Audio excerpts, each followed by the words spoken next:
Bonjour à tous, je voulais au nom de la Fédération Sudrail vous souhaiter une bonne année 2026 et comme chaque année, c'est le moment de faire des bonnes résolutions. La bonne résolution, c'est de se mettre en grève, c'est poser sa D2I pour le 13 janvier 2026. Pourquoi le 13 janvier 2026? C'est le jour des négociations salariales à la SNCF. La SNCF, elle ne connaît pas la crise. Jamais il y a eu autant de personnes dans les trains à la SNCF. On va dépasser le chiffre symbolique des 140 millions de voyageurs dans les TGV, plus 5% à Transilien. Toutes les activités ont des augmentations de voyageurs. Et pour faire transporter toutes ces personnes, il faut tout le monde, des agents du matériel, des agents de l'infra, des aiguilleurs, des roulants, des agents de l'administratif. Donc, encore une fois, la SNCF ne connaît pas la crise.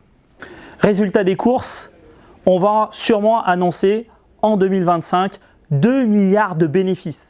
Il n'y a pas une entreprise ferroviaire en Europe qui a le début du commencement des bénéfices de la SNCF. Et on n'en voit jamais la couleur. Il n'est pas possible qu'en 2026, alors qu'on sent que la direction nous prépare à ça, on ait les mêmes augmentations qu'en 2025, c'est-à-dire un minable 1% d'augmentation générale des salaires en 2025. Des bénéfices de dingue d'un côté, des augmentations minables de l'autre.